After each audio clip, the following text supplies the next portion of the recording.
Doutora, boa tarde, tudo bem? Boa tarde, tudo bem, e você? Tudo bem. A nossa dica de animalzinho hoje é sobre uma doença chamada leishmaniose, né? Ou a doença úlcera de Bauru, que é mais comumente conhecida, né? É uma doença que é transmitida para os cães através do mosquito e, consequentemente, é uma doença, é uma zoonose. O que significa isso? Pode ser transmitida do cão para o ser humano. O cão é o hospedeiro desse parasita. Na verdade, o mosquito, ele transmite para o cão ou para nós um protozoário, que é um micro-organismo que cai na corrente sanguínea e é capaz de causar algumas alterações no organismo do ser humano e do cão. Tá? Ela é classificada como leishmaniose cutânea ou visceral. A mais comum, transmitida do cão para o ser humano, é a visceral. É uma doença, esse micro-organismo, que é um protozoário, ele entra na nossa corrente sanguínea e pode causar lesões em vários órgãos do ser humano, e a mesma coisa nos cães, tá? Nos gatos também, mas de uma forma um pouco mais rara, mais incomum, tá? Mas no cão isso acontece bastante. E, na verdade, é uma doença que não tem os sinais clínicos, né? Os sintomas não é que não são comuns, eles são muito parecidos com os sintomas de outras doenças. Quais são os sintomas? Na verdade, é apatia. O paciente fica mais quieto, pode ter anemia, pode ter queda de plaqueta, pode ter vômito, pode ter diarreia, com presença de sangue ou não. Então, assim, são sinais clínicos que parecem com quase todas as doenças que os cães possuem. Então, o que a gente trabalha muito nisso, por ser uma zoonose, é a importância do quê? Da gente prevenir essa doença. Em Bauru, é uma doença endêmica, ou seja, daquela região existem vários casos, e nós estamos muito perto de Bauru.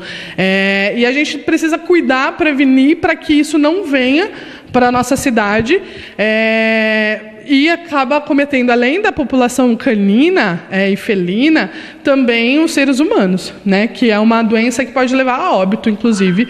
Eu conheço pessoas que vieram a óbito pela leishmaniose. Então, assim, é uma doença grave e que as pessoas não dão tanta importância, talvez não por ignorar, mas é por não saber como que ela funciona, como que ela é transmitida, e talvez pelo fato de não ter tanta transmissão de informações, talvez pela imprensa ou até mesmo o profissional da saúde, os veterinários, os médicos e tudo mais. No caso do cão e do gato, o que a gente faz para prevenir? Eu ia perguntar, né? A prevenção. Não adianta só a gente falar da doença e não falar a prevenção, que é o mais importante. Nos cães e gatos existem algumas coleiras que existem, 2 no mercado que a gente pode... Eu não vou falar aqui as marcas, mas assim, que são importantes para a gente colocar no cão para que o mosquito se afaste. Então, ele não transmite a doença para o cão e nem para o gato, e, consequentemente, nos protege. Que são coleiras que duram, uma de 4 meses, outra que dura 6 meses. Não são coleiras que têm casos de intoxicação para o animal, e que são as que eu indico, geralmente para prevenção. Além disso, outra coisa muito importante, existe a vacina contra a leishmaniose. E os veterinários de Jaú fazem, não sei se todos, mas eu conheço alguns lugares que fazem, sim. Aqui nós também fazemos a vacina. Aqui. Isso. Como que funciona? É uma vacinação, você vem, a gente faz um exame de sangue, uma sorologia, que é um teste rápido para a gente saber se o paciente é positivo ou não. Se ele for positivo, a gente não vacina. Se ele for negativo, nós fazemos um protocolo vacinal. Como que funciona? Eu vou fazer 3 doses de vacina a cada 21 dias. Então, hoje eu faço uma, daqui 21 dias a segunda, mais 21 dias a terceira. E aí esse paciente vai estar protegido. Não 100%, como nenhuma vacina é 100%, mas é muito próximo disso, mas estaria mais protegido até mesmo do que a coleira? Talvez. E se puder associar a coleira com a vacinação, aí fica perfeito, né? E deixa eu só tirar uma dúvida aqui. E isso daí são para qualquer cachorro, é os cachorros que ficam mais em quintais, em lugares mais abertos, Ou tem uma diferença daqueles que ficam dentro de casa, no apartamento, doutora? Então, na verdade, assim, como ela é transmitida pelo mosquito, o local onde tem mosquito são áreas arborizadas. Não que dentro da nossa casa ou dentro de um apartamento não tenha, tá? Mas talvez diminua um pouco a chance disso acontecer. Mas lugares mais distantes da cidade ou lugares onde tem terreno baldio, muito mato, é onde os mosquitos se proliferam, onde a gente vê pela dengue, né? Os casos de dengue, principalmente na época de verão, como eles se proliferam e como tem casos de dengue nessas épocas. A mesma coisa, o caso da leishmaniose, é transmitida pelo mosquito, ou seja, é onde ele mais se prolifera, se reproduz e tem maior população de mosquito. Então, lógico que em fazenda, sítio, chácara, talvez tenha maior predisposição a ter um cão com leishmaniose. Tá? Então, não que na cidade ou dentro de um apartamento não tenha essa predisposição. Principalmente se você sai, porque se você mora num apartamento, você sai passear com ele. Geralmente, onde você vai? No parque. Lógico, você pode andar na rua também. Mas no parque você vai passear, porque tem outros cães, ele pode brincar, enfim. E é uma chance dele contrair a doença. Além de vários sintomas clínicos muito específicos, e talvez nem tanto, uma coisa que também é característico dos cães que possuem a doença, em alguns casos, são feridas que não saram, ou são feridas que vão e que voltam. Também não se desesperem, porque existem muitos pacientes que são alérgicos e vira e mexe tem feridas, mas é para a gente prestar bastante atenção naquele cão que tem uma ferida estranha, que vai e volta, e aí a gente precisa investigar mais a fundo, fazer exames específicos para tentar diagnosticar a doença. E além disso, em cães, as unhas crescem demais. Quando eles têm a leishmaniose, ela cresce excessivamente e chega a dobrar, né? Então, é um sinal clínico também da doença. Então, prestar atenção, se prevenir os cães também, porque é uma coisa que hoje é autorizada o tratamento da doença, mas há alguns anos atrás era proibido. Todo cão que era diagnosticado com leishmaniose tinha que fazer a eutanásia. Isso mudou de uns anos para cá. E hoje já é possível o tratamento desses animais com uma medicação específica. E tem cura? Não tem cura, na verdade tem controle. Tá? Ela tem controle. Então, é um paciente que vai ser tratado sempre, vai ter que ser monitorado o tempo todo. E é um paciente que sempre vai ter que ter coleira. Se você tem um cão que tem leishmaniose, a gente tem que avisar a vigilância sanitária, a prefeitura da cidade, para daí eles, se precaverem. E outra coisa também, eles pedem para deixar esse animalzinho num local telado, para que não tenha acesso de mosquitos que possam picar ele e, consequentemente, picar um ser humano. Né? Então, assim, é um pouco complicado. Por isso que é muito mais fácil, não só se tratando de leishmaniose como de outras doenças, a gente prevenir. Tá? Como qualquer outra doença, é muito mais fácil a gente prevenir do que cuidar. Então, por isso que eu resolvi vir falar desse assunto hoje. Assim como daqui para frente a gente também vai falar de algumas outras doenças inclusive que podem ser passadas para nós, seres humanos, né? Então, a prevenção é tudo, né? Então, se você não sabia dessa informação e quer ter mais informações, você pode ligar para mim. Eu posso te orientar em relação a quais são as coleiras que dá para usar no paciente, sem ter risco de causar uma intoxicação nesse animalzinho também.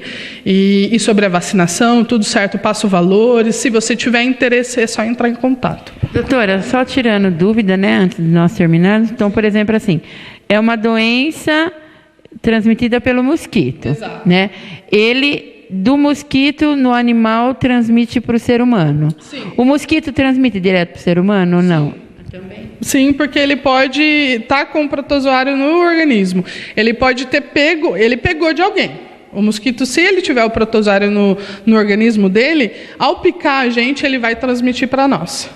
Tá? E não que ele pegou, o ciclo começou em algum lugar, possivelmente num hospedeiro. O hospedeiro, no caso aqui do que a gente está falando, é o cão. Mas existem outros animais nas matas que são hospedeiros também. E como que o cão transmite para nós essa doença? Na verdade, não é que ele transmite diretamente, tá? O mosquito pica o cão e aí... E ele vai embora, o mosquito, e aí? Ele pode ir embora. Aí você teve a sorte grande. Né? Mas se ele não for embora, e se nesse meio tempo ele encontrar alguém no caminho e picar, ele transmite, entendeu? Mas se por acaso... Se ele for embora. Se ele for embora... O cachorro transmite pra gente? Diretamente não. Tá? E se ele te morder, não vai transmitir. Mas aí se um mosquito ou outro morder ele... E depois te picar, vai transmitir. Se ele tiver a doença, se o seu cão tiver. Entendeu? Por exemplo, Deus o livre, o Tobias tem o protozoário no organismo dele. O mosquito que não tinha, o mosquito palha. E não é qualquer mosquito, tá? É o mosquito palha. E aí ele vai lá, pica o Tobias. O Tobias tem o protozoário no organismo porque outro mosquito tinha picado ele. Aí esse mosquito que não tinha o protozoário, ele tem o protozoário, vai lá e te pica e te passa a doença. Entendeu? Tá? Aí que começa a aumentar. Isso, é um ciclo. E como existe muito mosquito, assim como ele pica o ser humano, ele também pica os animais, né? Então, por isso a importância da prevenção.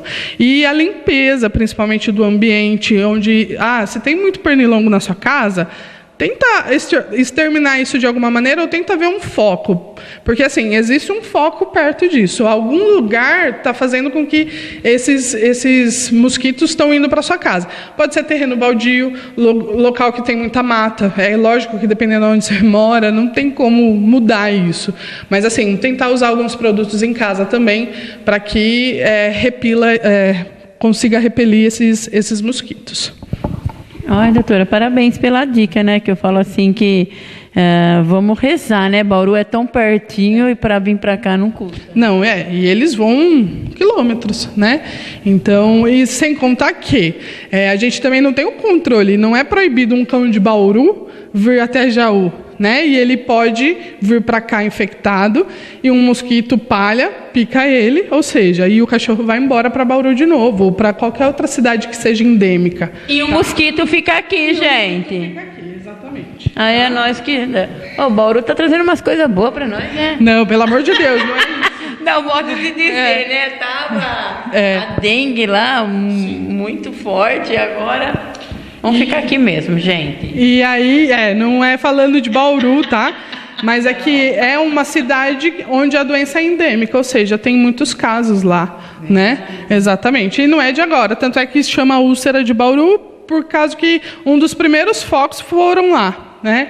Então, por conta disso, tá bom? Então, muito importante a prevenção disso. Se você tem dúvida, conversa com o veterinário do seu cão, ou se precisar de mim, eu estou à disposição para esclarecer as dúvidas. E conforme vai passando, eu vou falar de outras doenças, tentar simplificar da melhor forma para que você entenda.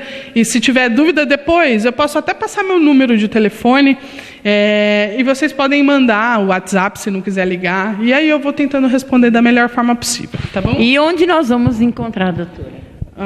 Na Rua General Isidoro, 491.